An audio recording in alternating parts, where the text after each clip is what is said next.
ফলহারিণী কালী পুজোয় বর্গভীমা মন্দিরের বিশেষ পুজো পাঠ। পূর্ব মেদিনীপুর জেলার অধিষ্ঠাত্রী দেবী বর্গভীমা।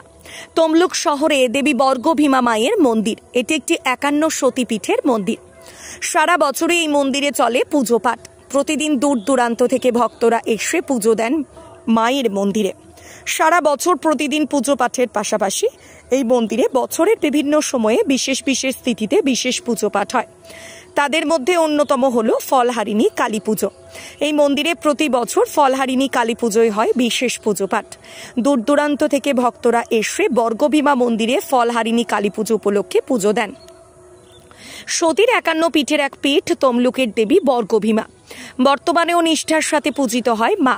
পূর্ব মেদিনীপুর জেলার সদর ঐতিহাসিক তাম্রলিপ্ত বা তমলুকের আজও মধ্যমণি মা বর্গভীমা। কয়েক হাজার বছর ধরে শক্তি স্বরূপিণী আদ্যাশক্তি মহামায়া রূপে দেবী বর্গভীমার আরাধনা চলে আসছে। মতান্তরে তিনি ভীমরূপা বা ভৈরব কপালী নামেও পরিচিত। অতীতের প্রায় সবকিছুই ধ্বংসের মুখে চলে গেলেও স্বমহিমায় আজও মাথা উঁচু করে দাঁড়িয়ে এই সুবিশাল মন্দির। ওড়িশি স্থাপত্যের আদলে এই দেওলের উচ্চতা প্রায় 60 ফুট। মন্দিরের দেওয়ালে টেরাকোটার অজস্র কাজ। তার মধ্যেই মন্দিরের গর্ভগৃহে কালো পাথরে তৈরি মায়ের মূর্তি বিরাজ করছে দেবী উগ্রতা রূপে।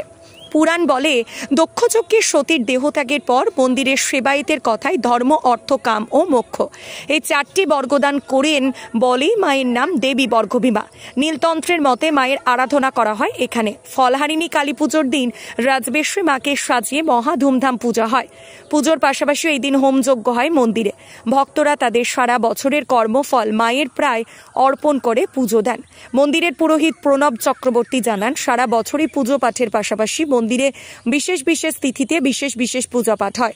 5ই জুন বুধবার ফলহারিণী কালী পুজো। মন্দিরের হোমযজ্ঞ পূজা পাঠের মাধ্যমে পূজিত হন মা বর্গভীমা। ভক্তরা এই দিন মায়ের চরণে তাদের কর্মফল নিবেদন করে পুজো দেন। 5ই জুন বুধবার ফলহারিণী কালী পুজো উপলক্ষে সকাল থেকে বর্গভীমা মন্দিরে ভক্তদের সমাগম শুরু হয়েছে। মন্দির কর্তৃপক্ষ থেকে জানা যায় সন্ধ্যের পর আরও বেশি ভক্তের সমাগম হবে।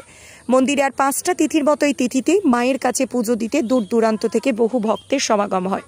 Bureau report RK news. এই ফলহারিণী কালী পুজো বাৎসরিক প্রত্যেক বছরের নেই আজ ফলহারিণী পূজা মায়ের কাছে বিশেষভাবে পুজো হয়। সেই পুজোটা কেবলমাত্র ভক্তরা আসছেন দূর দূরান্ত থেকে মায়ের কাছে ফল নিবেদন করছেন মায়ের চরণ কমলে, এবং আজকে মায়ের মহানিশাতে বিশেষ পূজা হবে। পুজো পাঠ, হোম এসব পুজো হয়ে থাকে এবং ভক্তজন মায়ের কাছে রাত্রিতে সবাই মায়ের ভোগ এবং যে পূজা দর্শন করেন।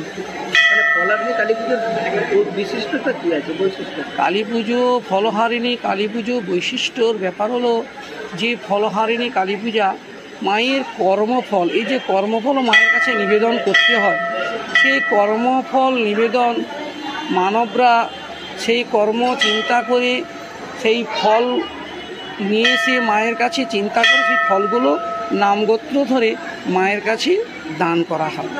কোথাও কি মানে ফলমূল বা মানে ফসলের কথা এখানে জন্য না, ফসলের কথা কোনো উল্লেখ দেওয়া নেই।